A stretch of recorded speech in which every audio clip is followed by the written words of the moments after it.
नमस्कार दोस्तों, कैसे हैं आप सभी। उम्मीद करता हूँ काफ़ी अच्छी होंगी।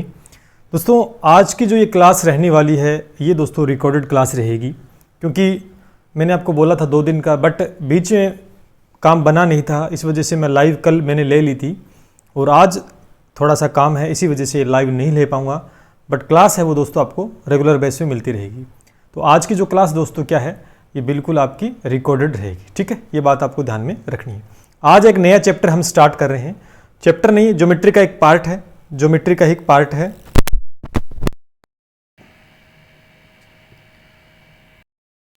मुख्य परीक्षा के लिए जो स्पेशलिस्ट जो चीज़ें हम करवा रहे हैं आप सभी को, तो आज आपका जो कि क्वाड्रिलेटर को समझेंगे और उससे जुड़े हुए कैसे प्रश्न आते हैं। वैसे तो सर्किल अगर हम करते पहले तो सर्किल से जुड़े हुए ज़्यादा प्रश्न आते हैं। सर्किल के अंदर ये आपका क्वाड्रिलेटर बना गया, उससे रिलेटेड काफ़ी सारे क्वेश्चन बनते हैं। बट पहले हम इसको समझ लेते हैं। इसकी प्रॉपर्टीज़ काफ़ी ज़्यादा हैं, उनको समझते हैं। छोटे छोटे वहाँ से प्रश्न, छोटे छोटे प्रश्न बनते हैं और कहीं ना कहीं ये चीज़ें बिल्कुल आसान हैं, फिर भी हमारे एग्जाम में गलत हो जाती है। तो लाइक शेयर सब्सक्राइब कर दे सभी साथी, लाइक शेयर सब्सक्राइब कर दे सभी साथी। स्टार्ट करते हैं अभी क्लास को, ठीक है। रिकॉर्डेड क्लास है आपकी। चलिए आप देख सकते हैं, ये वीडियो मुख्य परीक्षा की टॉपिक वाइज टेस्ट सीरीज है। इस पर काफ़ी बच्चों ने विश्वास दिखाया और सभी ने लगभग ज्वाइन इसको कर रखा है। अगर आप नए हो तो इसको ज्वाइन कर सकते हैं। 130 नंबर का ज़बरदस्त ये मैटर है, टॉपिक वाइज है। 51 रुपये में दोस्तों आपको मिल रही है। डिस्क्रिप्शन में दोस्तों लिंक दिया गया, जाके ज्वाइन आप कर सकते हैं। नेक्स्ट चलते हैं। ये हमारा टेलीग्राम चैनल है, जहाँ पर आपको PDF और वीडियोज़ आगामी भर्तियों के अपडेट भी दोस्तों मिलते रहते हैं। तो इसको भी ज्वाइन करना बिल्कुल भी ना भूलें। इसका भी लिंक दोस्तों डिस्क्रिप्शन में दिया गया है। और क्लास को दोस्तों आप लाइक शेयर और सब्सक्राइब जरूर करें, लाइक भी किया करें, शेयर करें, जिससे सभी तक पहुंचे। और कमेंट करके जरूर बताना कि क्लास कैसी रही, ठीक है। शुरू करते हैं। तो आज की क्लास दोस्तों क्या है, आज की क्लास है चतुर्भुज। और इसी क्लास में दोस्तों पूरा खत्म हो जाएगा, क्योंकि इससे कैसा प्रश्न बनेगा आपको पता लग जाएगा। लेकिन इससे जुड़ा हुआ एक प्रश्न जो सर्किल से संबंधित, यानी मिक्स क्वेश्चन जिसे हम बोल सकते हैं दोस्तों, है ना, मिक्स क्वेश्चन, वो ज़्यादा पूछे जाते हैं। चलिए समझते हैं। चतुर्भुज का मतलब क्या होता है, जिसमें 4 भुजाएं होती है। क्या होता है दोस्तों, 4 भुजाएं होती है, ठीक बात है, 4 भुजाएं। अब 4 भुजाएं आपको सर किस में होती है, वर्ग में भी होती है, बिल्कुल होती है। आयत में भी होती है, जी बिल्कुल होती है, ठीक है।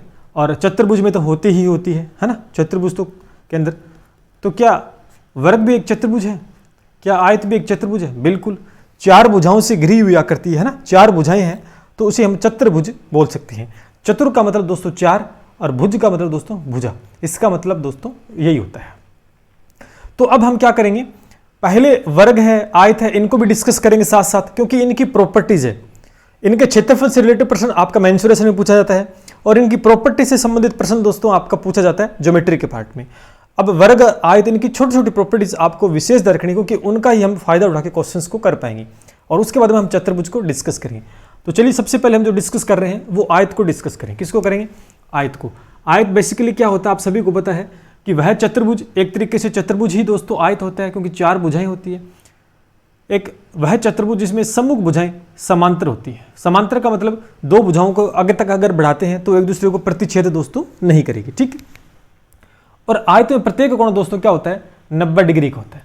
आयत में प्रत्येक कोण 90 डिग्री का होता है, तो क्या बनता है, आयत। आयत कहलाता है। जैसे कि आपको स्क्रीन पे दिखाई भी दे रहा है ये डायग्राम ABCD, ये दोस्तों आपका एक आयत है, ठीक है। अब नोट करके क्या ध्यान रखने, क्या इनकी जो सीमाएं हैं, क्या प्रॉपर्टीज हैं आयत की।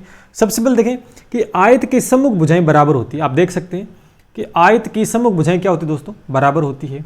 और आयत के प्रत्येक कोण क्या होता है, समकोण, यानी प्रत्येक कोण समकोण होते हैं, यानी 90 डिग्री का होता है। प्रत्येक कोण क्या होता है दोस्तों, 90 डिग्री का होता है, ठीक है। और ये PDF आपको मिल जाएगी टेलीग्राम चैनल पे, ठीक है, टेलीग्राम चैनल पे मिल जाएगी।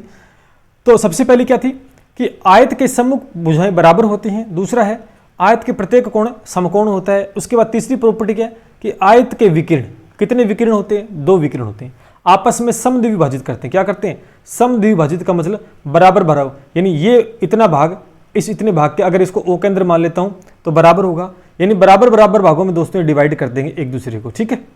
समझ पा रहे हो, ठीक है भैया। फिर आगे चलते हैं। आयत को हम समांतर चतुर्भुज भी बोल सकते हैं, बिल्कुल बोल सकते हैं, ठीक है। ये भी आपको विशेष कर ध्यान रखना है। तो ये 4 प्रॉपर्टी आपने देखी, इसके साथ कुछ और भी है हमारे साथ। देखिए 5वीं प्रॉपर्टी क्या है, आयत की आसन भुजा, भुजाओं के वर्गों का योग, ठीक है, आसन भुजाओं के वर्गों का योग कर्ण पर बने।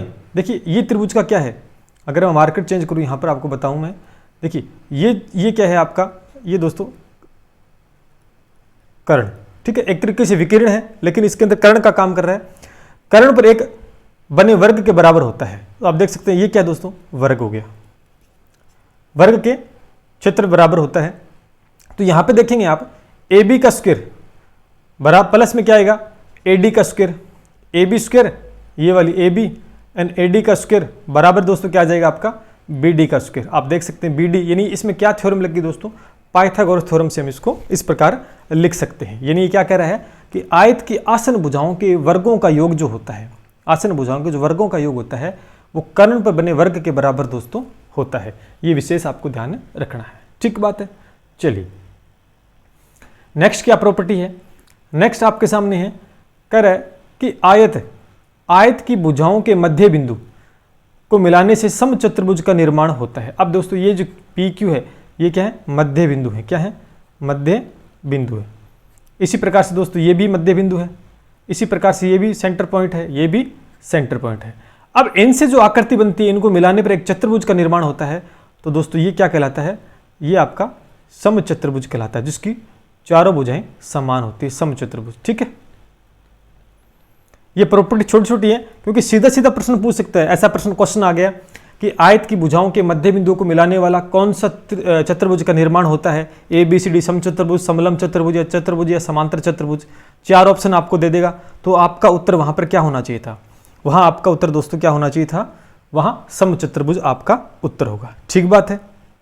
चलिए आगे बढ़ते हैं।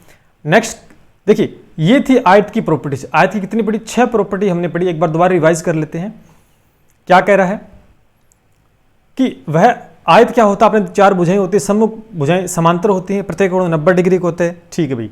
आयत के सम्मुख भुजाएं बराबर, प्रत्येक कोण 90 डिग्री का, विकीर्ण बराबर होते हैं, आपस में क्या करते हैं, समद्विभाजित करते हैं, ठीक है। आयत को समांतर चतुर्भुज हम बोल सकते हैं। उसके बाद आपने कि आयत की आसन भुजाओं के वर्गों का जो योग होता है वो कर्ण पर बने वर्ग के बराबर दोस्तों होता है, ठीक है, कर्ण के वर्ग के बराबर होता है, ठीक है। अब देख सकते हैं कर्ण के वर्ग के बराबर मतलब भुजा का वर्ग हो रहा है, तो क्षेत्रफल हो गया वर्ग के क्षेत्रफल के बराबर होता है। चलिए आगे बढ़ते हैं। देन आयत की भुजाओं के मध्य बिंदु को जो मिलाने वाला जो एक आकृति बनती है वो समचतुर्भुज आपका बनता है। ये तो दोस्तों वर्ग के बारे में बातें की। देन इसके बाद हम बात करते हैं वर्ग की। किसकी बात करते हैं, वर्ग की। अब वर्ग और आयत में डिफरेंस क्या होता है, डिफरेंस आप सभी को पता है, हम 6ठी क्लास से पढ़ते आ रहे हैं कि आयत की आमने सामने की भुजाएं बराबर होती हैं और वर्ग में क्या होती है, ऑल साइड आर इक्वल, सारी भुजाएं ही बराबर होती है। यानी वह आयत जिसमें प्रत्येक भुजा बराबर हो वह क्या कहलाता है, वर्ग कहलाता है। और यहाँ पर एक विशेष ध्यान रखना कि आयत एक वर्ग हो सकता है। देखिए दोस्तों एक जो आयत होता है, आयत है, एक आयत दोस्तों वर्ग हो सकता है, बट एक वर्ग है वो आयत नहीं हो सकता, पॉसिबल नहीं है, ठीक है ना। एक आयत हमेशा दोस्तों वर्ग हो सकता है, मान सकते हैं अपन, बट एक वर्ग है वो आयत नहीं हो सकता, क्योंकि आयत में क्या होता है, आमने सामने की अपोजिट साइड आर इक्वल, आमने सामने भुजाएं बराबर होती है, ठीक है।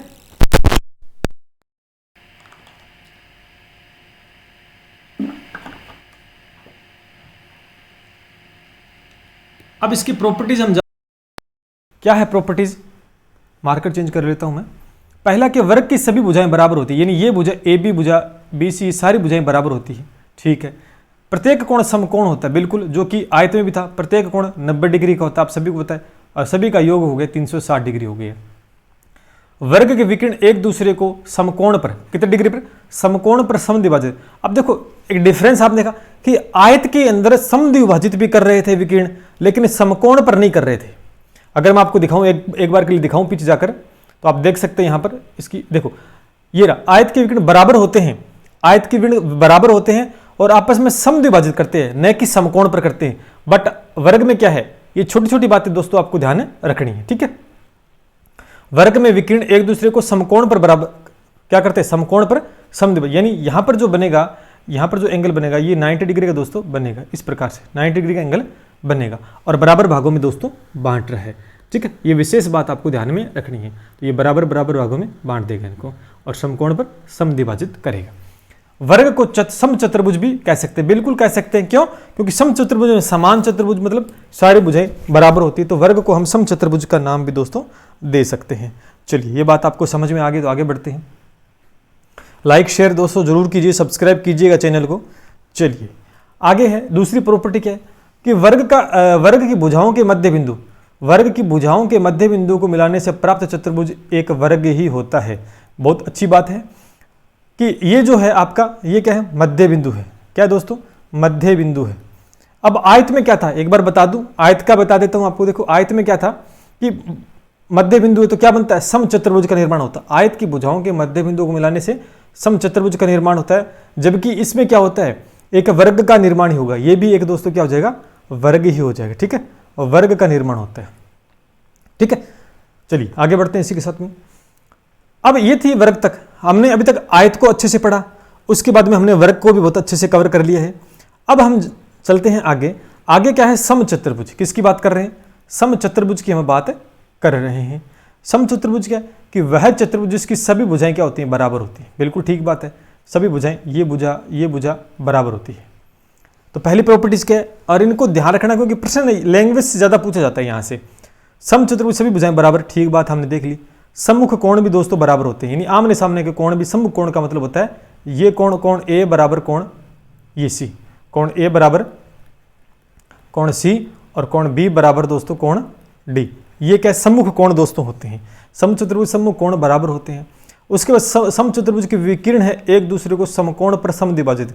सेम टू सेम वर्ग वाली प्रोसेस है। वर्ग में विकिरण समकोण पर समद्विभाजित कर रहे थे, और समचतुर्भुज में दोस्तों क्या है? समकोण पर समद्विभाजित कर रहे हैं, जैसा कि डायग्राम में बना भी हुआ है। यानी यहाँ पर 90 डिग्री का एंगल बन रहा है, और समद्विभाजन का मतलब बराबर बराबर भागों में बांटेंगे। ठीक बात है।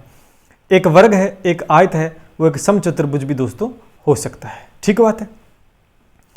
अब देखिए यहाँ पर नेक्स्ट क्या प्रॉपर्टी इसी के साथ अगर हम देखें, कह रहा है कि समचतुर्भुज की भुजाओं, समचतुर्भुज भुजाओं के वर्गों का योग, अगर समचतुर्भुज है इसकी भुजाओं के वर्गों का योग है उसके विकिरण के वर्गों के योग के बराबर होता है। अगर यहाँ से मैं इस प्रॉपर्टी को लिखूँ तो इसका मतलब है कि ए बी स्क्वायर प्लस में बी सी का स्क्वायर प्लस में सी डी का स्क्वायर प्लस में डी ए का स्क्वायर बराबर कितना होता है? आपका ए सी का स्क्वायर प्लस में बी डी का स्क्वायर। ये एक नया नियम बनता है, यानी समचतुर्भुज की भुजाओं के वर्गों का योग। अब समचतुर्भुज चार भुजाएं, चारों का वर्ग कर दिया, उनका योग ये बराबर किसके होता है दोस्तों? ये जो समचतुर्भुज विकिरण होते हैं ना, उनके योग के बराबर होता है। ठीक बात है। चलिए, क्योंकि छोटी छोटी प्रॉपर्टीज है और सीधा क्वेश्चन देने की आवश्यकता नहीं उसको, वो आपसे अगर प्रॉपर्टीज पूछ लेगा ना तब भी वहां कंफ्यूजन हो सकता है। ठीक है, कंफ्यूजन हो सकता है। अच्छे से आपको ध्यान रखना है कि छोटा माइनर डिफरेंस होता है, थोड़ा बहुत डिफरेंस देखने को मिलेगा। तो हमने अभी तक समचतुर्भुज की 5 प्रॉपर्टीज दोस्तों पढ़ी। नेक्स्ट चलते हैं।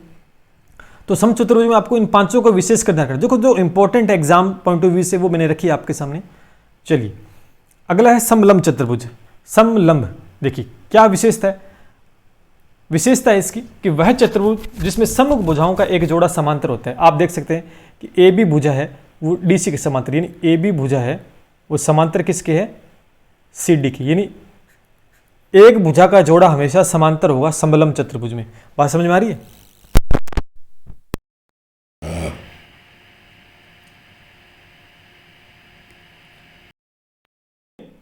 वह चतुर्भुज सम्मुख भुजाओं का एक जोड़ा समांतर समलंब चतुर्भुज कहलाता है। ये आपने देखा है। देन अब देखिए पहली प्रॉपर्टीज क्या आ रही है? कह रहा कि समलंब चतुर्भुज के विकिरण एक दूसरे को समान अनुपात में विभाजित करते हैं। आपके सामने डायग्राम भी बनाया है। समान अनुपात का मतलब बराबर बराबर भागों में नहीं, अनुपात के अंदर। देखो एओ बट्टा, यहां से एओ बट्टा ओडी, ये आपके सामने है एओ बट्टा ओडी, देन बीओ बट्टा ओसी। ठीक है, समान अनुपात में दोस्तों विभाजित करते हैं, न कि 90 डिग्री पे काट रहे। ये भी इसमें प्रॉपर्टी नहीं लिखी हुई है।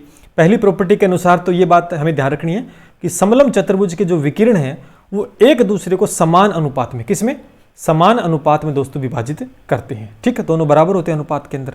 ठीक बात है। अगली प्रॉपर्टी अगर हम देखें इसमें कि समलंब चतुर्भुज में असमांतर भुजाओं के मध्य बिंदु को मिलाने वाले रेखाखंड।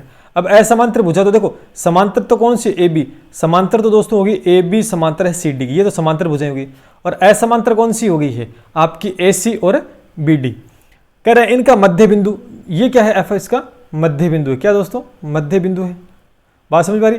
ये इनका मध्य बिंदु कह रहा है कि समलंब चतुर्भुज में असमानांतर भुजाओं के मध्य बिंदु को मिलाने वाले रेखाखंड EF की बात कर रहा है।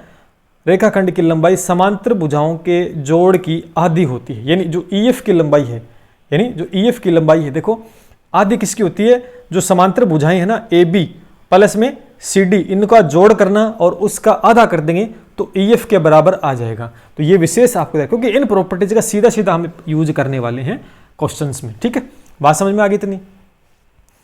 चलिए आगे बढ़ते हैं। सीधा सीधा आपको ध्यान रखना है और मेरे हिसाब से दो ही प्रॉपर्टीज आपको विशेष कर ध्यान रखनी है समलंब चतुर्भुज में।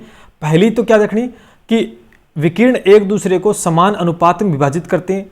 तीसरी, असमांतर भुजाओं के मध्य बिंदु से मिलाने वाला रेखाखंड जो है उसकी जो लंबाई है वो बराबर होती है समांतर भुजाओं के योग की आधी दोस्तों होती है। ठीक बात है, नेक्स्ट चलते हैं।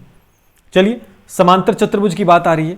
अब समांतर चतुर्भुज की हम बात करेंगे। यहां पर मार्कर चेंज कर लेता हूं मैं। समांतर चतुर्भुज, ठीक है, वह चतुर्भुज जिसमें सम्मुख भुजाएं समांतर होती है। यानी सम्मुख भुजाएं समांतर का मतलब है जैसे मैंने नाम दे दिया ABCD। यहां पर AB भुजा है वो समांतर किसके दोस्तों? AB भुजा CD के समांतर है। और जो AD भुजा है दोस्तों वो किसके समांतर होगी? BC की। सम्मुख भुजाएं क्या होती हैं दोस्तों? समांतर होती हैं, जिनको आप आगे तक कितना भी लेके जाओ वो एक दूसरे को बिल्कुल भी इंटरसेक्ट दोस्तों नहीं करेगी। ये बात रखनी। मेन काम प्रॉपर्टीज के ऊपर रहता है। तो प्रॉपर्टी क्या है देखिए समांतर चतुर्भुज की, कि समांतर चतुर्भुज सम्मुख भुजाएं बराबर होती हैं। पहली बात हुई सम्मुख भुजाओं, बराबर का मतलब क्या हो गया है? बराबर का मतलब है कि AB बराबर क्या हो जाए दोस्तों? AB बराबर क्या हो जाएगा? सम्मुख भुजाएं बराबर CD और यहाँ पर AD बराबर क्या हो जाएगा दोस्तों? आपका BC। पहली प्रॉपर्टी से आपको विशेष ध्यान रखना है। ठीक बात है, चलिए आगे चलते हैं। समांतर चतुर्भुज पहले आपने देख ली। दूसरी क्या है? समांतर चतुर्भुज सम्मुख कोण भी बराबर होते हैं। क्या बात है भाई? सम्मुख कोण का मतलब है यहाँ से कोण A बराबर कोण C एंड कोण D बराबर दोस्तों कोण B। सम्मुख कोण भी दोस्तों बराबर होते हैं। ये विशेष ध्यान रखना है किसमें? समानांतर चतुर्भुज के अंदर। ठीक बात है। फिर है समांतर चतुर्भुज के विकिरण समान हो तो वह एक आयत होता है। यानी आपसे एक छोटा सा क्वेश्चन पूछ सकते हैं यहां से, कह रहा है कि समांतर चतुर्भुज के विकिरण समान है तो वह आकृति होगी आयत वर्ग चतुर्भुज क्या होगी? तो आपसे उत्तर क्या होना चाहिए? वहां आयत होगा। यानी समांतर चतुर्भुज के विकिरण अगर बराबर हो गए हैं तो वह आयत हो जाएगा। और आयत की प्रॉपर्टी आपने पढ़ी थी। समांतर विकिरण क्या होते हैं? बराबर होते हैं। अगली प्रॉपर्टी देखिए, समांतर चतुर्भुज के विकिरण एक दूसरे को समद्विभाजित करते हैं। देखो समांतर चतुर्भुज के विकिरण है वो एक दूसरे को दोस्तों क्या करते हैं? समद्विभाजित, न कि 90 डिग्री पे काट रहे हैं, सिर्फ बराबर भागों में बांटेंगे। यानी ये भाग है वो इसके बराबर हो जाएगा और ये भाग है ये इसके बराबर हो जाएगा। यानी समद्विभाजित दोस्तों करते हैं। ठीक है, आराम से चीज़ें मैं आपके सामने एक्सप्लेन कर रहा हूँ। कहीं भी कोई आपको समझ में ना आए तो कमेंट करके दोस्तों बता सकते हैं। जब अपनी लाइव क्लास दोस्तों होगी उसमें हम डिस्कस कर लेंगे। ठीक है, ये आपकी रिकॉर्डेड क्लास दोस्तों रहेगी। और लाइक शेयर में दोस्तों बिल्कुल भी कंजूसी आपको नहीं करनी है, तो इसको तो आप जरूर ही करें जिससे भी और साथी अपने साथ जुड़ पाएँ। चलिए आगे बढ़ते हैं और देखते प्रॉपर्टीज है क्या? बिल्कुल है। 4 प्रॉपर्टीज पीछे देखी हमने और ये 5वीं प्रॉपर्टी क्या कह रहा है? कह रहा है कि समांतर चतुर्भुज एक समलंब चतुर्भुज होता है। ठीक है भाई, ये कह रहा है एक समांतर चतुर्भुज होता है वो एक समलंब चतुर्भुज हो सकता है। बिल्कुल हो सकता है। क्यों? क्योंकि समलंब चतुर्भुज की विशेषता थी कि 2 भुजाएं समांतर होनी चाहिए। भुजाओं का एक जोड़ा क्या होना चाहिए? समांतर। तो समांतर चतुर्भुज तो फिर जोड़ा बिल्कुल है, तो हो सकता है समांतर चतुर्भुज एक समलंब बिल्कुल हो सकता है। क्वेश्चन क्या कह रहा है? अगला देखिए 5वीं भी होगी, 6ठी देखें। समांतर चतुर्भुज का एक विकिरण, कौन सा? एक विकिरण उसे 2 सर्वांग समत्रिभुजों में विभाजित करता है। देखो कैसे करेगा? जैसे इस 6 नंबर का मैं पॉइंट आपको बताना चाहता हूं। जैसे मैंने बनाया एक, ये देखिए मैंने एक चतुर्भुज बना लिया। ये कहना चाहता है कि ABCD समांतर चतुर्भुज में एक विकिरण, कोई भी एक विकिरण ले लीजिए। जैसे हमने ये विकिरण ले लिया मान लेते हैं, उसे 2 सर्वांग सम, यानी त्रिभुज कितने बन गए? 1 और 2। ये दोनों आपस में सर्वांग सम होंगे। ये क्या होंगे? आपस में सर्वांग सम क्यों होंगे? क्योंकि सीधी सी बात है भी समांतर चतुर्भुज आमने सामने कोण बराबर है भाई, कोण B बराबर कोण D की होगा, है ना, एक प्रॉपर्टीज। और यहाँ पर एक भुजा बराबर AC भुजा दोनों में उभयनिष्ठ है, तो सर्वांग समता वाला दोस्तों नियम भी हम इसमें लगा सकते हैं। इसलिए क्या है कि त्रिभुज का समांतर चतुर्भुज का एक जो विकिरण है ना, वो उसे दो सर्वांग सम त्रिभुज में विभाजित करता है। और ये बात आपको ध्यान रखनी है।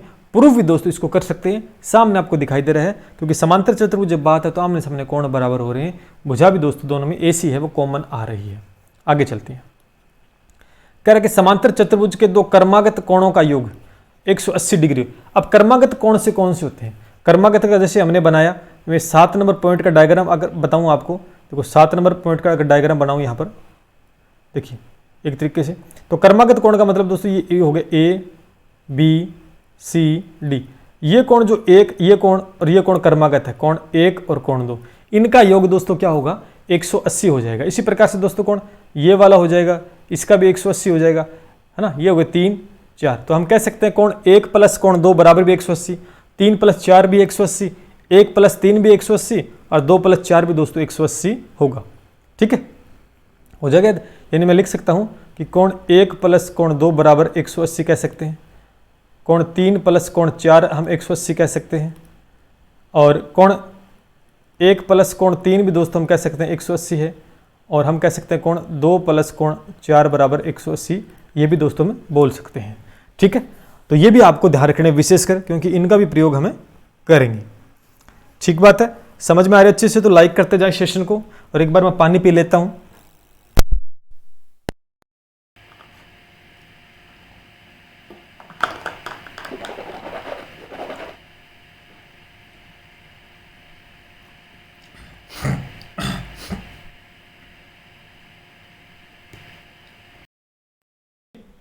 नेक्स्ट क्या है? अगर नेक्स्ट की बात करते हैं तो आपके सामने एक और प्रॉपर्टीज, समांतर चतुर्भुज की बहुत सारी प्रॉपर्टीज है, लेकिन जो कॉमन चीज है ना वो मैंने बताई आपको, जहां से प्रश्न बनेगा आपका। ऐसे नहीं कि हर एक मैंने प्रॉपर्टी लिखा दी है, मैंने इंपॉर्टेंट आपके सामने रखी है जहां से प्रश्न बनने की संभावना है।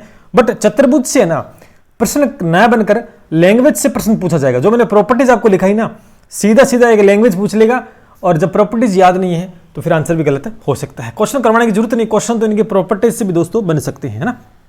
चलिए भी क्या है आगे, मार्कर चेंज कर लेते हैं एक बार।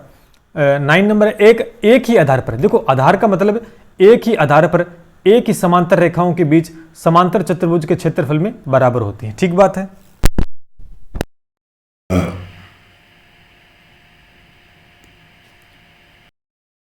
हुआ कि देखो अब इसमें देखेंगे, एक तो बन रहा है आपका कौन सा, ए, यहां पर बन रहा है, हाँ ये वाला, एक तो ABCD, एक तो ये बन रहा है, और दूसरा बन रहा है दोस्तों EFCD।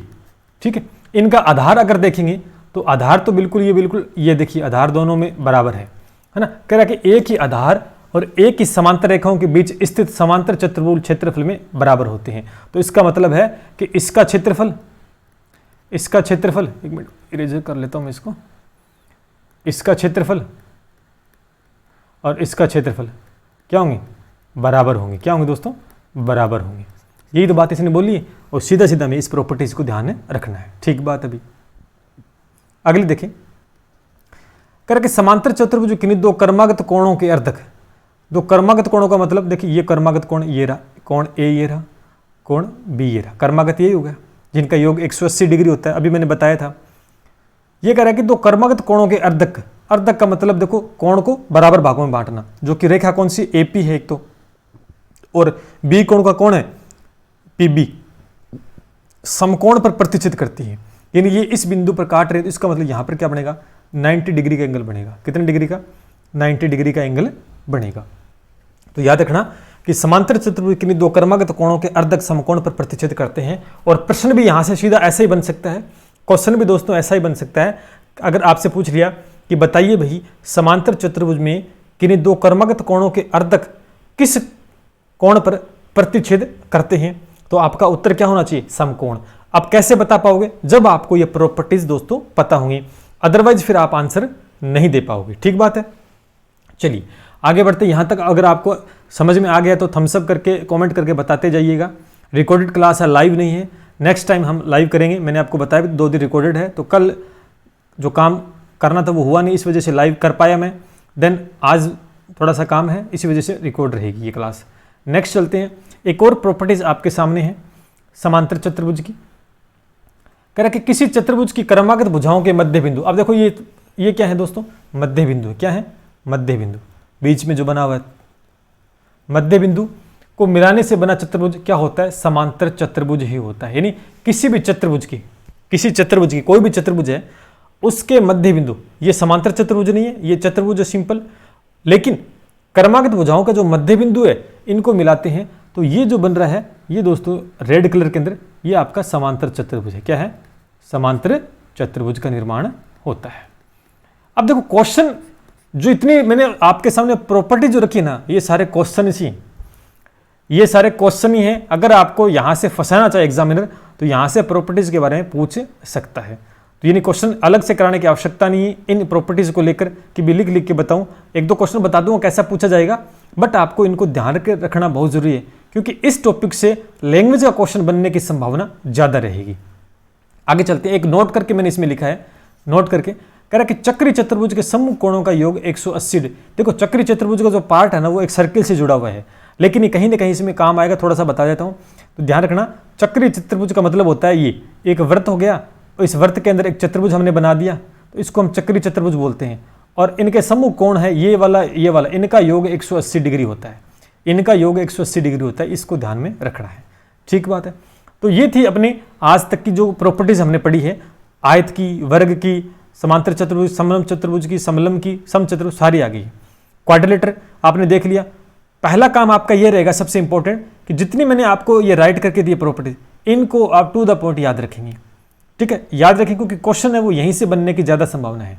अब हम क्वेश्चंस करते हैं जिससे आपको समझ में आएगा कि कैसा प्रश्न बन सकता है। देखो पहला ही प्रश्न आपके सामने लैंग्वेज का बन सकता है कि समचतुर्भुज के विकिरणों के बीच, अब समचतुर्भुज के विकिरणों के बीच कितनी डिग्री का कोण बनता है।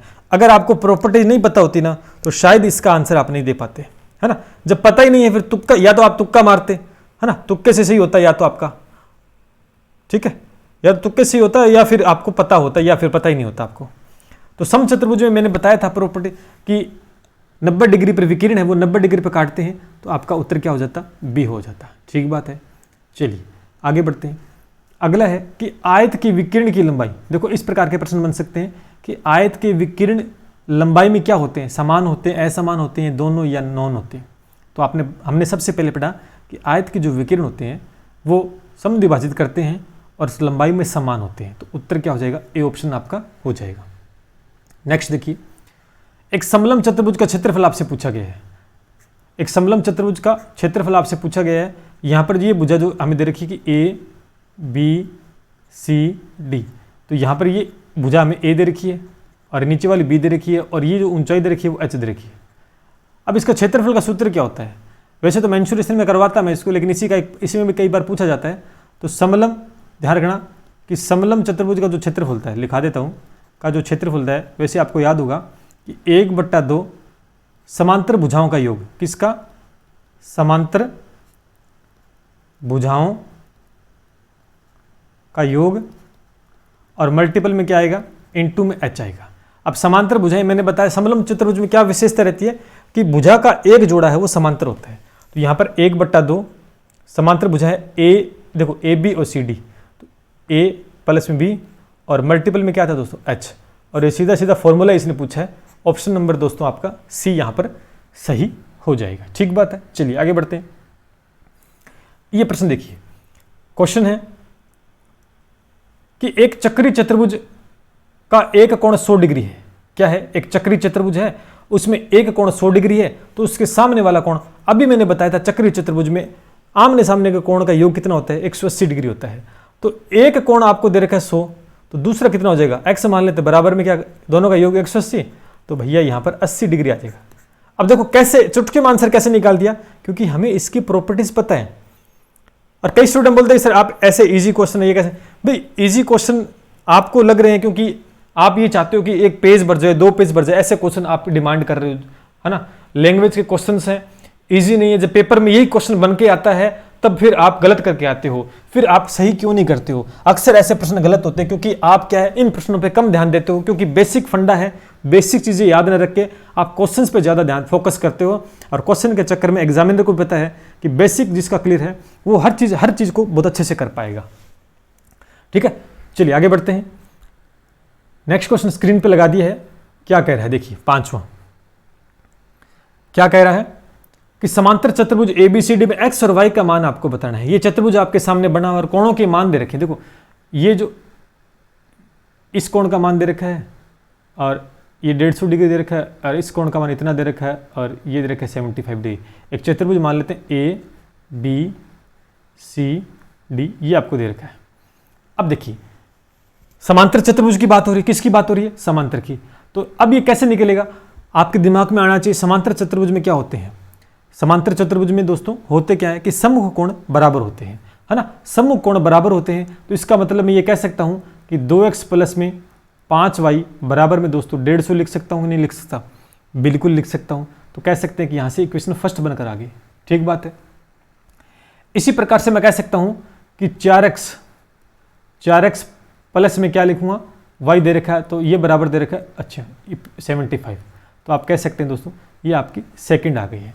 अब ये कौन सी इक्वेशन बन गई? दो चरों वाली इक्वेशन बन गई। अब मेरे हिसाब से आप इजीली इस क्वेश्चन को सोल्व कर पाओगे। चलिए सोल्व करते हैं, कैसे करेंगे? तरीके तो बहुत है, या तो x मान के कर लो या y मान के कर लो, है ना, कैसे भी आपकी मर्जी है। तो मैंने जो तरीका सिखा रखा था आपको वो करते हैं, जो मैंने तरीका आपको सिखा रखा था वो करते हैं, क्योंकि फिर x वक्स मानेंगे तो थोड़ा लंबा प्रोसीजर हो जाता है। वैसे आप कर लेना, कोई सी विधि से कर लेना, उत्तर आना चाहिए। जब भी x की वैल्यू निकालनी होती है तो हम क्या करते हैं, x की वैल्यू जब भी हमें निकालनी होती है तो हम इसका मल्टीपल इससे करते हैं। तो कितना आ गया 2, फिर माइनस फॉर्मूले में ये कितना आ गया 5 चौके 20, बात समझ रहे, 5 चौके 20 आ गया। बराबर में दोस्तों y की वैल्यू का इसके साथ मल्टीपल करें तो ये आ गया 150, माइनस में 75 को किससे करोगे, 5 से करोगे तो कितना आएगा दोस्तों 375 आता है। कितना आता है? 375 आता है। अब देखो कितना आ गया यहाँ पर, 2 में से माइनस 20 जाएगा तो माइनस का दोस्तों 18 बचता है, ठीक बात है। बराबर में अब देखो कितना बचेगा, 300 कितना है, 300 आपका 75 है और माइनस कितना करना है हमें, 150 करना है। तो आप कहे हो दोस्तों ये तो फिर माइनस का, अच्छा x नहीं लगाएगा यहाँ पर x भी आएगा दोस्तों साथ में, ये बचेगा 200, माइनस का 225 बचेगा, ठीक है, माइनस का 225 बचेगा। तो अब आप देख सकते हैं यहाँ पर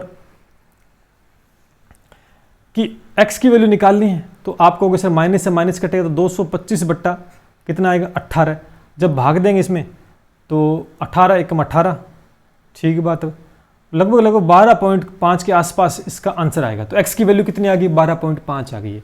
अब आप ऑप्शन में चलते हैं, ऑप्शन में पहले वाले ऑप्शन में x की वैल्यू 25 है तो ऑप्शन ये उत्तर नहीं होगा, दूसरे वाले में तो बिल्कुल है, ठीक बात है, ये मान सकते हैं, तीसरे वाले में नहीं है, तीसरा भी नहीं है, चौथे में नहीं है, तो यानी पहले x की वैल्यू निकालने से आपका उत्तर आ गया, तो ऑप्शन बी सही हो जाएगा। अब y की वैल्यू कैसे निकालोगे, y की आप समीकरण फर्स्ट में रख देना चाहे सेकंड में रख देना, या वैसे जो मैंने x की निकाली थी उसी प्रकार से आप y की भी दोस्तों निकाल सकते हो। तो आपने देखा मैंने एक प्रॉपर्टी दी समांतर चतुर्भुज, उसका प्रयोग करके इसका उत्तर निकाला है, ठीक बात है।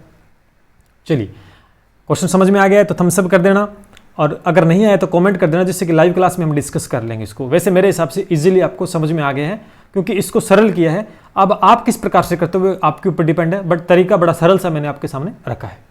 आगे बढ़ते हैं, ठीक है। नेक्स्ट क्वेश्चन आपकी स्क्रीन पे है, कह रहा है एक चक्री चतुर्भुज ABCD। देखो ऐसा प्रश्न एक सर्किल के साथ आता है, फिर भी मैं सिखा देता हूं आपको। एक चक्री चतुर्भुज, मार्कर चेंज करते हैं थोड़ा सा, एक चक्री चतुर्भुज में x और y का मान बताना है, ठीक बात। अभी अब आप देखेंगे इसमें कि चक्री चतुर्भुज की जब बात आती है तो हम क्या समझते हैं कि समूह कोणों का योग कितना होता है। समूह कोणों का योग दोस्तों कितना होता है, 180 डिग्री होता है, इतनी बात समझते हो। तो अब देखो समूह कोण कौन से हैं, ये वाला कोण। अब मैं इसको ऐसे लिख सकता हूं ना कि भी 4y प्लस में 4x प्लस में 20 बराबर 180, बिल्कुल लिख सकता हूं, क्योंकि ये वाला कोण और ये वाला कोण मैंने लिखा, क्योंकि इनका योग क्या 180, क्यों, क्योंकि चक्री चतुर्भुज है और मैंने अभी प्रॉपर्टीज नोट करके लास्ट में लिखा रखा था। तो यहाँ से वैल्यू कितनी आ जाएगी, यहाँ से वैल्यू निकल कर दोस्तों आती है आपकी x प्लस वाई बराबर 40 आ जाएगी, क्योंकि 20 इधर चला जाएगा, 4 का भाग दे देंगे तो आपको सर x प्लस वाई बराबर आपकी 40 आ जाएगी। इसको जब सरल करोगे तो ये आ जाएगी, ठीक है। ये बात तो होगी पहली समीकरण की। दूसरी को भी हम इस प्रकार से लिख सकते हैं, दूसरी क्या है 3y माइनस 5 और 7x प्लस 5 है ना। तो मैं लिखता हूँ यहाँ पर 7x प्लस 5 और प्लस में 3y माइनस का 5 बराबर में दोस्तों 180 है, ठीक है। और जब इसको आप सोल्व करोगे 7x प्लस 3y इधर आ जाएगा आपका, 7x प्लस का 3y और बराबर में दोस्तों कितना आएगा, 180 डिग्री आ जाएगा, 180 डिग्री आ जाएगा। अब ये आपकी इक्वेशन सेकंड बन गई। अब तरीका वही, देखो वापस क्वाड्रेटिक इक्वेशन बनी है, वापस है ये क्वाड्रेटिक इक्वेशन दोस्तों बन गई है।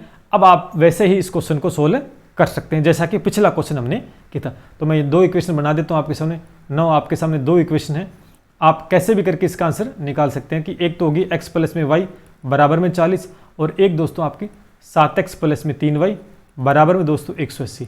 जब इसको आप सोल्व करोगे कैसे भी कर लेना, ये आप मेरे हिसाब से आराम से कर सकते हो। और ठीक है, और इसका आंसर आप कमेंट सेक्शन में मुझे दोगे और जब PDF करोगे तो इसमें आपको आंसर भी मिल जाएगा।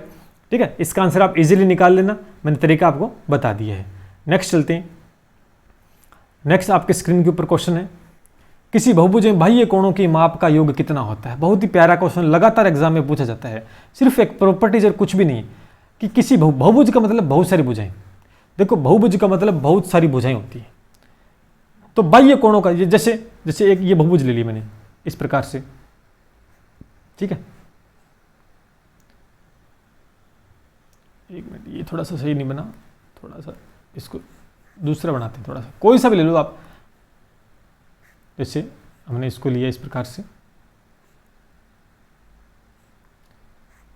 अब इसको बाहर बढ़ाएंगे तो ये भी एक बाह्य कोण हो गया। इसको बाहर बढ़ाएंगे ये भी बाह्य कोण, इसको बाहर बढ़ाएंगे ये भी बाह्य कोण, इसको ये भी बाह्य और ये वाला भी बाह्य कोण हो गया। अब देखो ये सारे क्या है, बाह्य कोण हो गए। बात समझना इंपॉर्टेंट है, ये सारे क्या हो गए, बाह्य कोण।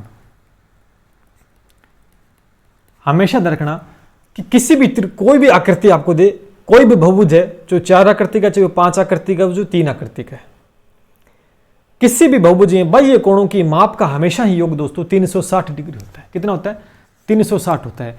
कोई सी भी आकृति, चाहे त्रिभुज हो, चाहे वो कोई सी भी आकृति हो, सभी बाह्य कोणों का योग जो होता है ना वो 360 ही होता है। ये बात आपको ध्यान में रखनी, ठीक बात है। चलिए आगे बढ़ते हैं, पानी पे लेता हूं एक बार मैं, इतने आप लाइक शेयर कर दें।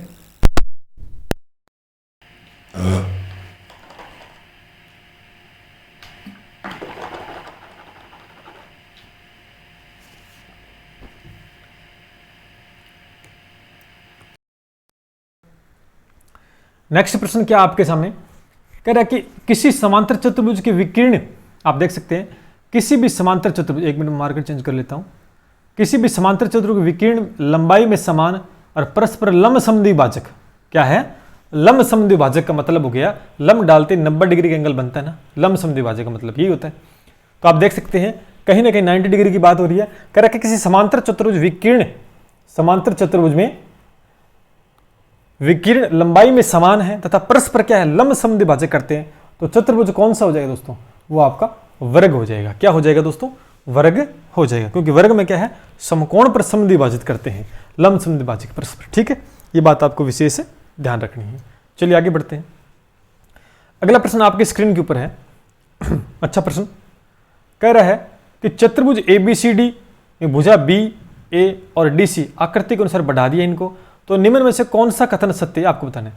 देखो गौर से अगर देखेंगे, अगर हम गौर से देखते हैं तो ये भुजा AB और CD समांतर मानते हैं। इसको समांतर जब मान लेते हैं तो हम क्या कह सकते हैं कि जब तिरिक दो समांतर रेखाएं, हमने सीखा था लाइन एंगल में, दो समांतर रेखाओं जब तिरिक रेखा काटे तो एकांतर कोण हमेशा बराबर होते हैं, एकांतर कोण बराबर होते हैं। तो ये कंडीशन यहाँ पर अब कह सकते हैं कि A बराबर मैं X लिख सकता हूँ, नहीं लिख सकता, बिल्कुल लिख सकते हो, और Y बराबर दोस्तों मैं B लिख सकता हूँ। क्यों, क्योंकि क्या है, एकांतर कोण है। क्या है, एकांतर कोण है। ये मैंने प्रॉपर्टीज को यूज करी है। अब करते क्या है, इनको जोड़ देते हैं। जोड़ोगे तो कितना आएगा, एक मिनट जोड़ते हैं तो A प्लस बी बराबर X प्लस वाई आ जाएगा, A प्लस बी और X प्लस वाई आ जाएगा। और ऐसी कंडीशन अगर देखते हैं ऑप्शन के हिसाब से, तो ऑप्शन के हिसाब से पहली ही कंडीशन है, और यहाँ पर x प्लस वाई बराबर A माइनस बी, ऐसा हो ही नहीं सकता, न ये होगी, और पहला ही ऑप्शन दोस्तों आपका सही हो जाएगा। सरल था, कुछ भी नहीं थी। एकांतर कोण की जो प्रॉपर्टीज हमें पता है तो इस क्वेश्चन को हम इजीली कर पाते। ठीक है, चलिए ये तो पता होगा आपको, अगर नहीं चैप्टर देखा तो देख लें, वो मैंने सबसे पहले करवा दिया था। नेक्स्ट क्वेश्चन आपकी स्क्रीन के ऊपर है। एक समांतर चतुर्भुज, एक समांतर चतुर्भुज ABCD में आसन कोणों A व B समद्विभाजक परस्पर O पर प्रतिच्छेद करते हैं, तो कोण का मान। अब देखो मैंने क्या बताया था प्रॉपर्टीज अगर आपको पता है तो वैसे बना के बता देता हूँ, और बताया था मैंने। एक समांतर चतुर्भुज है, ठीक है, और आसन कोण कौन से हुए, ये कोण और ये कोण आसन कोण होंगे ए और बी, इनका समद्विभाजक। अब इनका समद्विभाजक जाएगा यहाँ पर, इस प्रकार से ये मिलेगा, और ओ पर मिलते हैं और प्रतिच्छेद करते हैं। तो इसने पूछा ए ओ बी, इस कोण की मान कितनी होगी। इस कोण का मान मैंने शुरू में आपको प्रॉपर्टी बताई थी, कितना होता है दोस्तों, 90 डिग्री होता है। कितना होता है, 90 डिग्री, यानी समकोण हो जाएगा।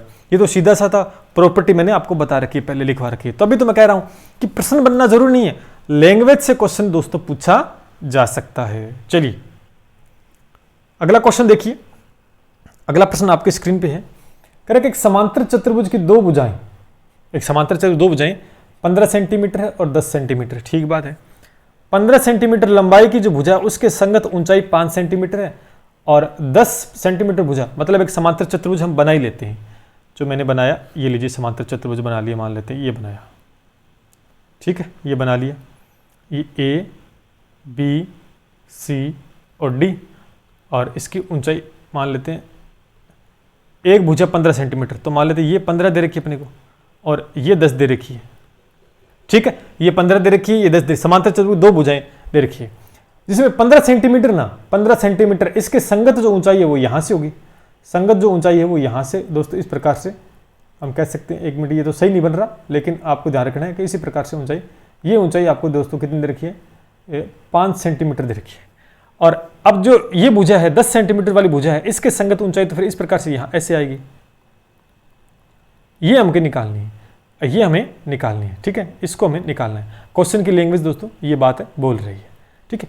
अब देखो समांतर चतुर्भुज में आप गौर से देखो कि समांतर चतुर्भुज के अंदर ऊंचाई क्या अलग अलग होगी क्या। एक कमरे में आप बैठे हो, उस कमरे में फर्श से छत की अगर बीच की दूरी देखें तो आप कहीं से उसको माप कर लेना, चाहे कोने से करो, चाहे बीच में से करो या साइड में से करो, हमेशा बराबर रहेगी नहीं, बिल्कुल बराबर रहेगी। इसका मतलब है कि कहीं ना कहीं इस क्षेत्रफल का इसका जो क्षेत्रफल है अलग अलग अगर ऊंचाई भी लेके चलते हैं तो बराबर आना चाहिए, यही कहती है।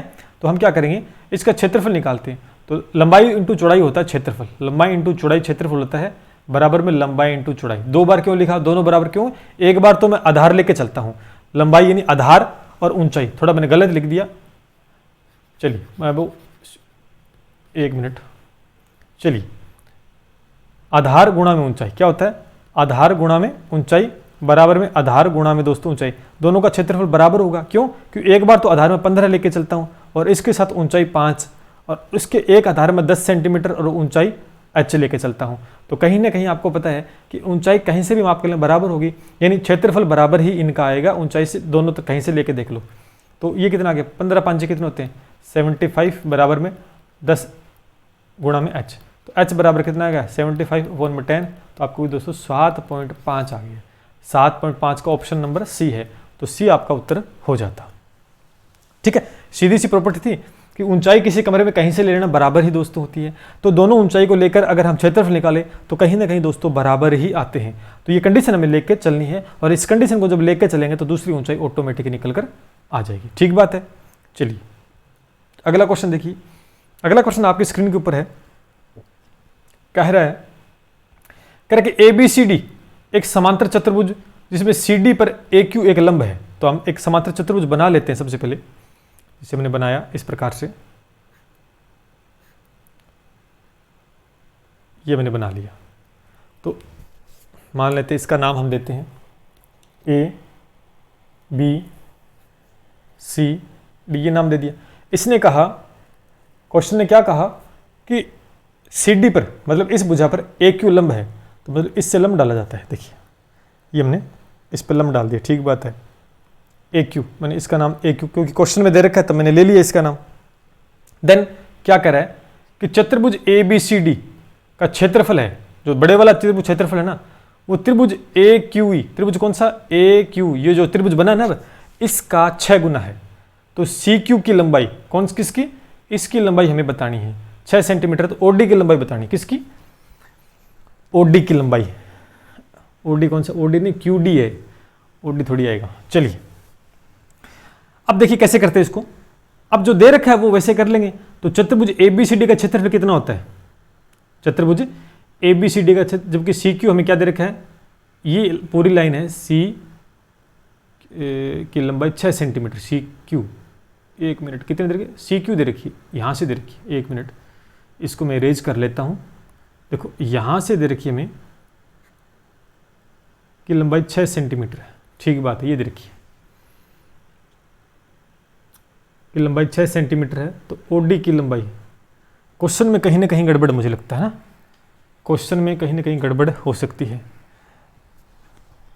1 मिनट, ओडी की लंबाई, ओडी कहाँ से, इसमें क्या निकालना है इसमें? ओडी सी क्यू, चलिए अच्छा ठीक है भाई, थोड़ा इसमें गलत अपना हो गया। ओडी नहीं, क्यूडी की निकालनी है। किसकी निकालनी है? क्यूडी। ये ओडी नहीं है भाई, थोड़ा सा ये क्यूडी है, क्यूडी निकालनी है। ठीक बात है। और सी क्यू की लंबाई दे रखी है, सी क्यू। थोड़ा सा मैं इसको इरेज कर लेता हूँ एक बार के लिए, क्योंकि ये लैंग्वेज के हिसाब से सही नहीं बैठा अपना। इसको थोड़ा सेट कर लेते हैं, दोबारा से बनाते हैं। ठीक है, दोबारा से बनाते हैं। देखिए लैंग्वेज के हिसाब से सही नहीं बैठा। ये आपका एक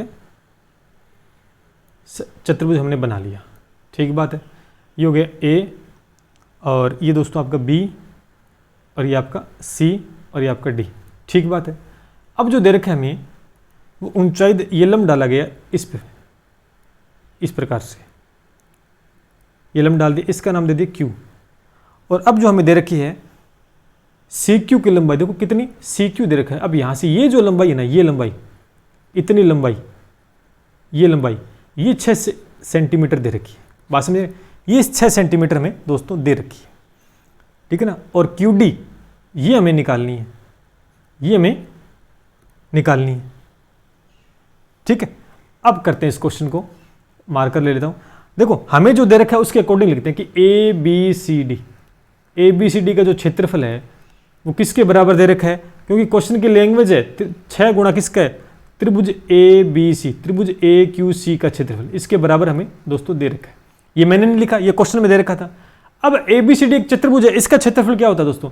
आपको सर इसका क्षेत्रफल तो आधार गुणा में ऊंचाई होता है, इसका क्षेत्रफल तो आधार गुणा में दोस्तों ऊंचाई होता है। और उधर 6 गुणा में 1/2 कितना हो जाएगा? त्रिभुज का कितना होता है? 1/2 आधार गुणा में ऊंचाई होता है। ठीक है भैया, दोनों का बराबर लिखा, क्षेत्रफल ये हो गया। अब आप गौर से देखेंगे कि चतुर्भुज जो आपका ए बी सी डी, इसमें आधार क्या है? इसका आधार क्या है दोस्तों? आप कहोगे सर इसका आधार तो सी डी है। आप क्या कहोगे? इसका आधार तो सर सी डी है, तो हमने यहाँ पे सी डी लिखा। देन इसकी ऊंचाई कितनी है? आप कहोगे सर इसकी ऊंचाई जो लंब डाला गया है इस चतुर्भुज वो है। देन गुणा 6 1/2। वैसे तो इसको काट ले तो ठीक रहते, पर चलो कोई बात नहीं। इंटू में इसका आधार कितना आ जाएगा जो कि हमें दे रखा है। इस त्रिभुज का आधार कितना होगा? सी क्यू होगा दोस्तों इसका आधार। इस त्रिभुज का आधार कितना हो जाएगा? सी क्यू, जो कि हमें 6 सेंटीमीटर दे रखा है। और इसकी जो ऊंचाई है वो ए क्यू है। कितनी है? इसकी ऊंचाई दोस्तों ए क्यू हो जाएगी साथ में इसी त्रिभुज की। यहाँ तक आपको मेरे हिसाब से समझ में आ गया होगा। तो मार्कर चेंज कर लेते हैं। अब इसको सोल्व करते हैं। सोल्व करो इसको। जब सोल्व करेंगे तो ए क्यू से ए क्यू कटेगा नहीं कटेगा? बिल्कुल कट जाएगा। ये यहाँ से इसको कट जाएगा और ये हो जाएगा 3 और ये 6 थी 18। सी डी की वैल्यू कितनी आ गई? आपको सिर्फ 18 सेंटीमीटर आ गई। बात कर रहे हो सी डी, यानी ये जो पूरी लंबाई आई है यहाँ से यहाँ तक की सी डी, ये दोस्तों 18 सेंटीमीटर आ गई है। अब आप कह सकते हैं, आप कह सकते हैं कि भाई सी डी 18 है और इतनी लंबाई 6 सेंटीमीटर, तो ये कितनी आ जाएगी आपकी? कितनी? क्यू डी, यही तो निकालनी थी। तो आप क्या करोगे? 18 में से क्या माइनस कर दोगे? 6 माइनस कर दोगे। 18 में से -6 कर दोगे तो आपको दोस्तों 12 सेंटीमीटर, जो कि ऑप्शन नंबर देखेंगे तो सी ऑप्शन आपको दोस्तों दे रखा है। सी ऑप्शन दोस्तों आपको दे रखा है। ठीक बात है, ठीक है। अब देखेंगे आगे। ये क्वेश्चन तो कंप्लीट हो गया अपना, समझ में अच्छे से आ गया होगा। कुछ भी नहीं किया, लैंग्वेज थी उसी का मैंने प्रयोग किया है और उसके हिसाब से दोस्तों इसमें किया है। आगे बढ़ते हैं। नेक्स्ट क्वेश्चन आपकी स्क्रीन के ऊपर है। कह रहा है कि समचतुर्भुज की भुजा 15 सेंटीमीटर है। एक समचतुर्भुज है, ठीक बात है, उसकी एक भुजा 15 सेंटीमीटर। तो बना लेते हैं, डायग्राम बना लेते हैं, जिससे चीज़ें ज़्यादा समझ में आपके आ जाएगी। बड़ा सरल सा है, 1 सेकंड में उत्तर निकाल लेंगे। ये मान लेते हैं अपने पास एक चतुर्भुज है और इसकी एक भुजा मान लेते हैं ये 15 सेंटीमीटर है और समचतुर्भुज सारी भुजाएं बराबर होती है। ये कह रहा है कि इसके विकिरण की लंबाई, मान लेते हैं ये विकिरण इसका हो गया है, इसकी विकिरण की लंबाई है वो 60 लंबाई से 60% अधिक है इसकी भुजा से, तो भैया ये कितना आ जाएगा? देखो 60% अधिक का मतलब कितना हो गया कि 15 का 60% कितना होगा कि 15 का 60% अगर आप निकालते हो तो 15 6 90 9 होता है। तो टोटल विकिरण की जो लंबाई कितनी आ गई आपको? सर विकिरण की कितनी आ गई है आपको? 15 प्लस में 9 आप ऐड कर दोगे तो कितनी आ जाएगी? 24 आ जाएगी, नहीं आ जाएगी? 15 और 5 20 और ऊपर वाला 4 24, तो विकिरण कितनी आ गई? 24 आ गई। ये कितनी आ गई? 24। ये तो इसने बोला, इसने कहा था कि समचतुर्भुज की भुजा जो कि 15 सेंटीमीटर है और इसके जो विकिरण की जो लंबाई है इसकी भुजा की लंबाई की 60% अधिक है। ठीक है, अब कह रहा है कि समचतुर्भुज के दूसरे विकिरण की लंबाई बताओ। दूसरे विकिरण की हमें लंबाई इसमें बतानी है। अब देखो ध्यान से देखेंगे इस क्वेश्चन को कैसे करेंगे। मैं एक बार थोड़ा सा इसको बीच में 24 लिख दिया, मैं इसको इरेज कर देता हूँ एक बार के लिए। चलिए अब गौर से देखेंगे इसके अंदर कि एक विकिरण तो इसकी तो आएगी, हमें अब इस विकिरण की निकालनी है। इस विकिरण की हमें निकालनी है, इसका नाम देता हूँ A B C D। यहाँ तक आपको समझ में आ गया होगा और आपको पता है कि इसकी तो आ गई है, AC की वैल्यू 24 आ गई है। अब मैंने क्या कहा था कि समचतुर्भुज में क्या है, समद्विभाजित करते हैं, समकोण पर समद्विभाजित करते कि नहीं? बिल्कुल करते हैं। तो आप कहोगे सर ये तो समकोण पर समद्विभाजित करते हैं, तो बिल्कुल करते हैं। और समचतुर्भुज है तो यहाँ पर 90 डिग्री का बनेगा, ये भी 90 डिग्री का, ये भी 90 का और ये भी 90 का। पूरा 24 है तो ये 12 सेंटीमीटर रहेगा और ये भी 12 सेंटीमीटर रहेगा। बात समझ में आ रही इतनी? 12 12 क्यों किया? क्योंकि विकिरण को बराबर भागों में बांटा जा रहा है समचतुर्भुज के अंदर। अब हमें निकालना है कौन सा, इसको मैं O नाम दे देता हूं। तो अब आप कह सकते हो कि मैं एक त्रिभुज ले सकता हूं। यहां पर ये भुजा मैं कितनी लूंगा? 15, क्योंकि समचतुर्भुज में बराबर हो जाती है। अब एक त्रिभुज लेता हूं मैं, त्रिभुज कौन सा? AOD। AOD के अंदर आपको दोस्तों यहां पर ये 90 डिग्री का एंगल है और इसके सामने वाली भुजा कर्ण हो गई है, ये कर्ण मानी जाएगी। तो आप कह सकते हो सर इसमें पाइथागोरस थ्योरम लगा लेंगे, क्योंकि फिर ये भुजा निकल कर आ जाएगी, ये भुजा निकल कर आ जाएगी और इसका डबल कर देंगे तो पूरा आ जाएगा। वही तरीका। अब देखिए मैं कौन सी थ्योरम लगाई? पाइथागोरस लिख देता हूं मैं, पाइथागोरस थ्योरम मैंने दोस्तों लगा दी है, पाइथागोरस थ्योरम लगा दी है। ठीक है, क्या होती है? कर्ण का स्क्वायर। तो कर्ण का स्क्वायर कितना है आपको? सर 15 का स्क्वायर बराबर में कितना है? एक 12 का स्क्वायर और प्लस में x का स्क्वायर मान लेते हैं। इस भुजा को मैंने क्या मान लिया? x मान लिया। 15 कितना होता है? 225 होता है। कितना होता है? 225। ये दोस्तों 144 होता है प्लस में x स्क्वायर। अब आप कहोगे सर 225 में से कितना माइनस करना है हमें? 144 माइनस करना। आप कहोगे सर x स्क्वायर बराबर कितना आ गया? x की स्क्वायर बराबर आ गया 81 आ गया और x बराबर 9 आ जाएगा। ठीक है, x बराबर कितना आ जाएगा? 9 आ जाएगा। जबकि ये तो x की वैल्यू आई है, किसकी? x की वैल्यू, इतनी की वैल्यू आई है यहाँ से लेकर यहाँ तक की। इसका डबल कर देंगे, इसका डबल कर देंगे तो dB कितना आ जाएगा? 9। यहाँ लिखता हूँ बाकी पार्ट में 9 विकिरण कौन सा? dB कितना हो जाएगा? 9 गुणा में 2 यानी 9 2 18, डबल कर देंगे तो 18 कितना आ गया? ऑप्शन नंबर ए आपका बिल्कुल सही हो जाएगा। ए ऑप्शन आपका दोस्तों बिल्कुल सही हो जाएगा। बात समझ में आ रही? ठीक है, बस क्वेश्चन की लैंग्वेज आपको समझनी थी और कुछ भी इसमें ज़्यादा कोई कॉम्प्लिकेट चीज़ें नहीं थी। ठीक है, चलिए भैया आगे बढ़ते हैं इसी के साथ में। ये क्वेश्चन समझ में आ गया तो लाइक शेयर और सब्सक्राइब करते रहिएगा। अगला क्वेश्चन देखिए, यदि एक त्रिभुज नियमित बहुभुज के प्रत्येक आंतरिक कोण का माप 150 डिग्री हम दे रखा है, 150 डिग्री दे रखा है, तो इसके विकिरणों की संख्या हमें बतानी है। क्या बतानी है? इसके विकिरण। देखो ये एक बहुभुज का है और वैसे तो मैं इस टॉपिक को दोस्तों एक अलग से कराऊंगा, पॉलीगॉन का टॉपिक है, इसको अलग से एक टॉपिक मेंशन करके इसको मैं कराऊंगा, जरूर है, ये इंपॉर्टेंट है। लेकिन इसमें आपको 4 बातों का विशेष ध्यान रखना है। कितनी बातों का? 4 बातों का विशेष ध्यान रखना है। मैं लिखा देता हूं 1 मिनट के लिए 4 बातें। एक स्लाइड ले लेता हूं मैं 2 मिनट के लिए। ठीक है, एक स्लाइड ले लेता हूं यहां पर, फिर मैं आपको करवाता हूं 1 मिनट के लिए। ठीक है, अब कुछ बातें आपको ध्यान रखनी है। ठीक है, कुछ बातें ध्यान रखनी है, बहुभुज से संबंधित है, पॉलीगॉन से संबंधित है। नोट करके लिख लेना, नोट करके। क्या हो गया? मार्कर, अच्छा ये मार्कर सिलेक्ट क्यों नहीं हो रहा? क्या बात हो गई?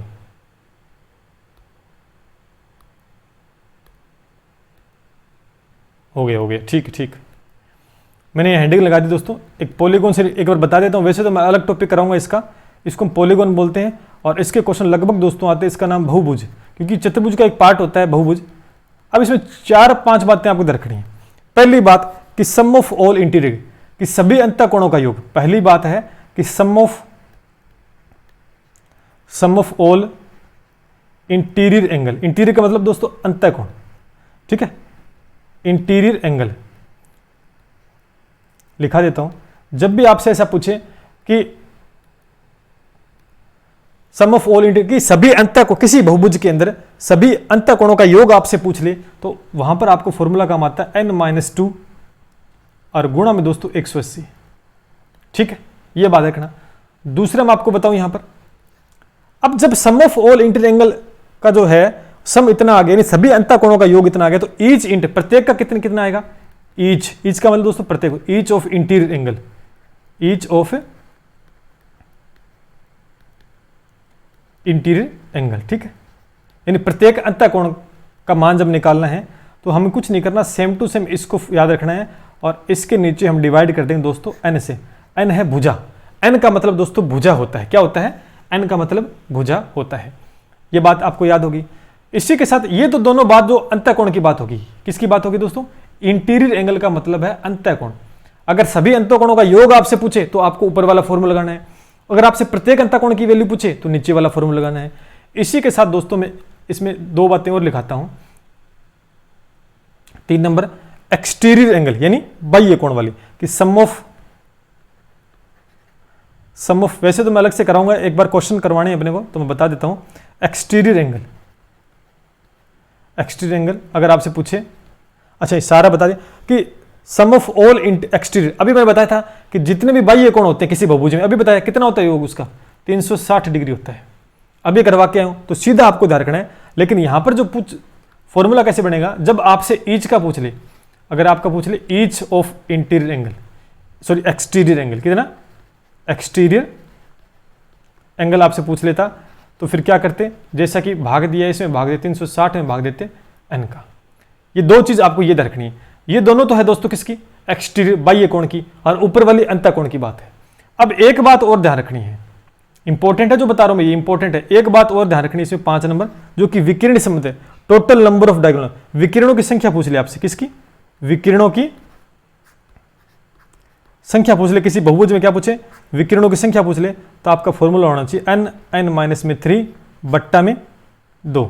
ये फॉर्मूला याद रखना है। अगर ये चीज याद है तो हम चुटके में आंसर निकाल पाएंगे, ठीक है। एक बार के लिए आप इनको याद कर लें। ये टॉपिक मैं अलग से वैसे कराऊंगा, लेकिन इसमें कहीं ना कहीं में आवश्यकता पड़ रही है तो मैं इसको करवा देता हूं। चलिए आगे वाला क्वेश्चन क्या कह रहा है, समझेंगे इस बात को। आगे वाला क्वेश्चन कह रहा है कि नियमित बहुभुज प्रत्येक का मतलब दोस्तों ईच होता है, आंतरिक कोण का मतलब इंटीरियर एंगल के मान हमें दे रखा है। बात समझ आ रही है कि प्रत्येक दे रखा है, ठीक है। तो प्रत्येक का फॉर्मूला क्या होता है, आप कहोगे सर प्रत्येक का फॉर्मूला क्या होता है, कि आप कहोगे सर n-2 इंटू में 180 होता है, जो कि किसके बराबर है, आप कहोगे सर 150 के बराबर है, क्योंकि क्वेश्चन ने बोला है। और हमसे पूछिए विकिरणों की संख्या, हमसे क्या पूछिए, विकिरणों की संख्या। तो विकिरणों की संख्या निकालने के लिए हमारे पास फॉर्मूला क्या था, अभी देखो क्या फॉर्मूला था। अगर 5वां नंबर देखें तो n-3/2, लेकिन n की वैल्यू रखनी है, n भुजा संख्या है तो n हमारे पास नहीं है, लेकिन यहां से हम n निकाल सकते हैं। अब इसको मल्टीपल करो, आप कहोगे सर 180 को अंदर मल्टीपल करेंगे कितना आएगा, तो 180 n तो इतना आ गया, -18 2 36 360 ही आ गया, बराबर में आ गया 150। बराबर में कितना आ गया दोस्तों, 150 आ गया, ठीक है। अब 180 x बराबर में 150 की तरफ मैं 360 को भेजता हूं, तो दोस्तों प्लस का हो जाएगा, है ना, माइनस है ना, ठीक है, माइनस है।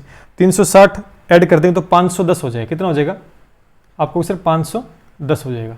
और जब x की वैल्यू निकालें तो 510 बट्टा दोस्तों 180 आपका हो जाएगा। यहां पर कितना उत्तर आ जाएगा, अगर भाग देंगे इसकी किसमें, 510 के अंदर आप डिवाइड करके देखते हैं, अगर 180 का जी, क्योंकि 510 कैसे, 1 मिनट के लिए मैं देख लेता हूं इसमें, ओहो गलत कर दी, एक मिनट, थोड़ा सा इसको सही करते हैं 1 मिनट के लिए। इसमें हमने थोड़ा सा लैंग्वेज कैलकुलेशन थोड़ी ज़्यादा कर ली, छोटा कर लेते हैं इसको 1 मिनट, ठीक है, इसको छोटा कर लेते हैं, इसमें इरेज कर देता हूँ 1 मिनट के लिए। एक चीज़ हम भूल गए थे क्वेश्चन में, क्या, कि इसने कहा था कि प्रत्येक आंतरिक कोण का माप, प्रत्येक का पूछा था, तो हमने यहाँ पर n दोस्तों लगाया ही नहीं, तभी मैं सोच रहा हूँ कट नहीं रही वैल्यू, n और लगाना था। देखो पीछे देखो कि sum of all inter angle, सम तो दे रखा है लेकिन हमें ईच इंटर एंगल दे रखा था, तो उसकी वैल्यू n-2 इंटू 180/n होता है। और यहाँ पर देखो प्रत्येक आंतरिक कोण की माप दे रखी थी, सभी का योग नहीं दे रखा, तो मैंने योग समझ लिया था, बट प्रत्येक आंतरिक कोण का माप दे रखा है। बात समझ में आ रही है? तो उसके लिए बट्टे में n और हमें लगाना था, यहाँ पे मिस्टेक होगी। अब ठीक है, अब हो जाएगा मेरे हिसाब से।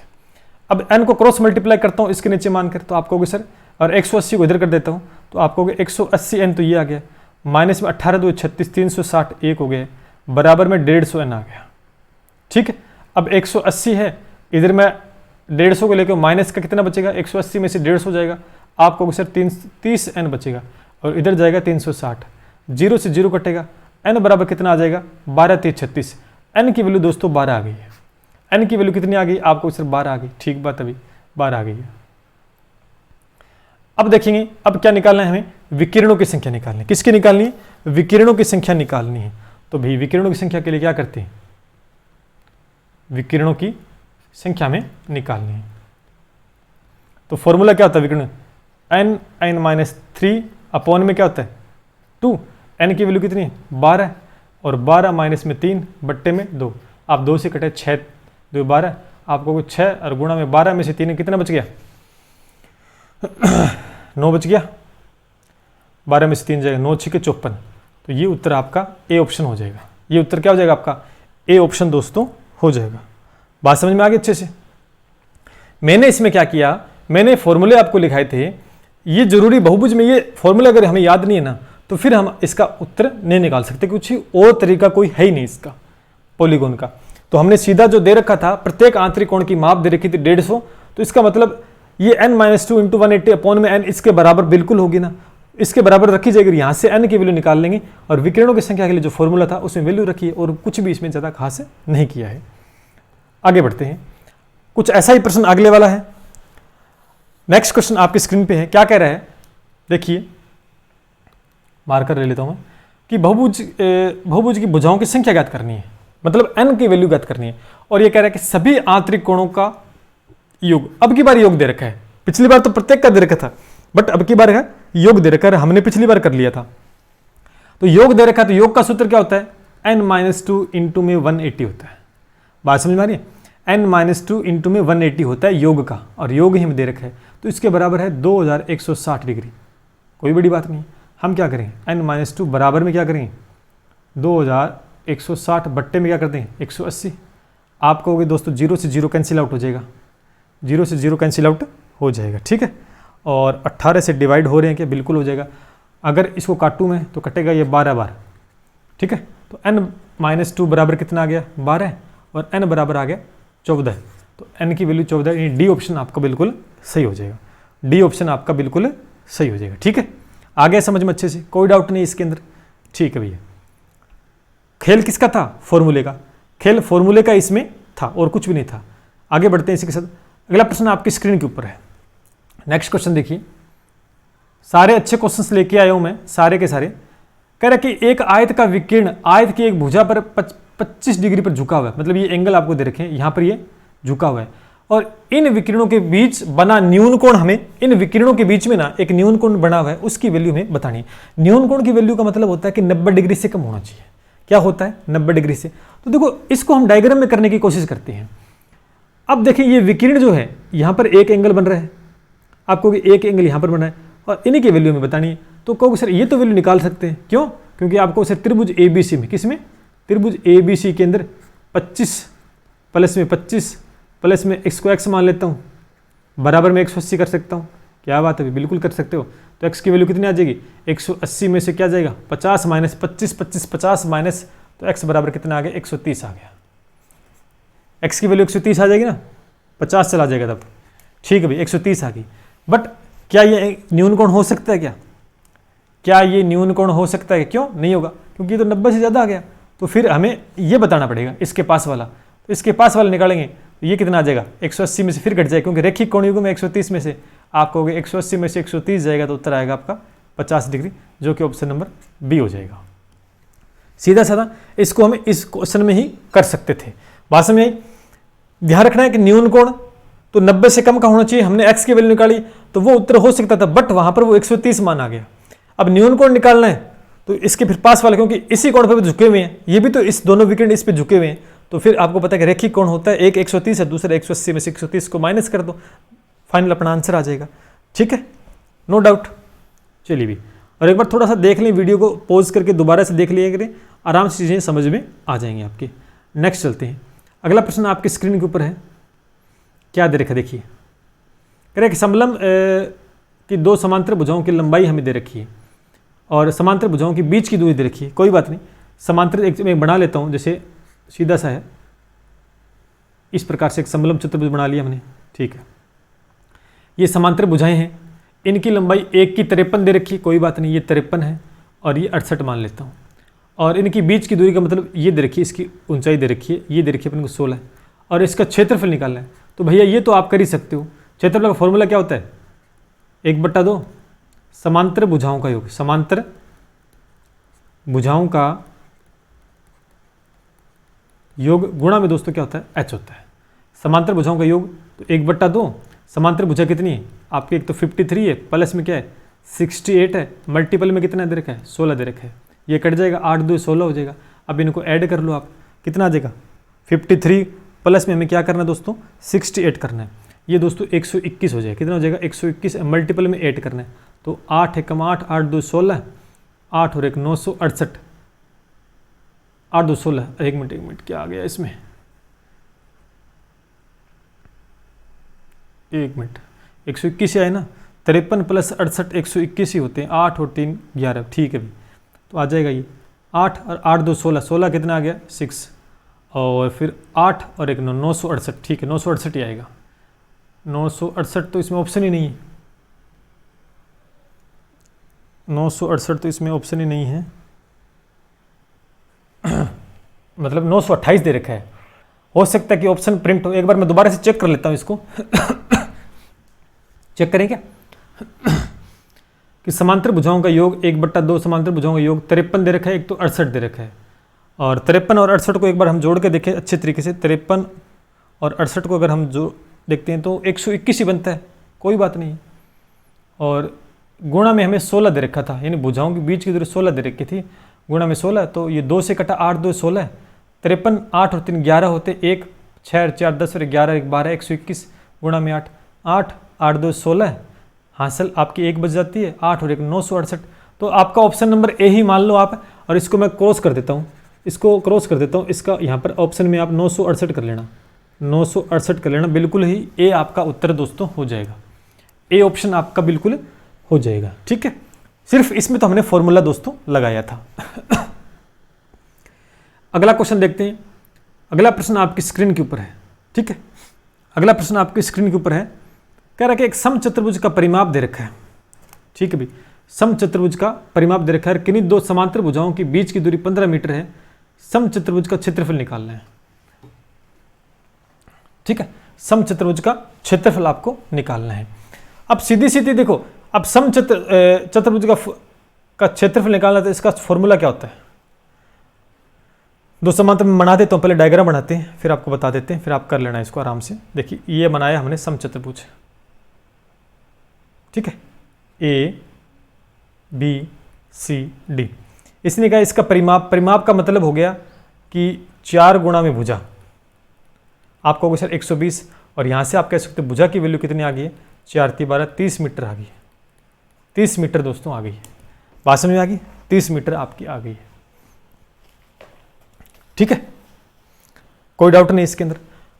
अब देखेंगे इसमें कि इनकी बीच की दूरी, किन्हीं दो समांतर भुजाओं की बीच की दूरी हमें दे रखी है, मान लेते हैं ये बीच की दूरी हमें दे दी, तो आपको होगी सर 15।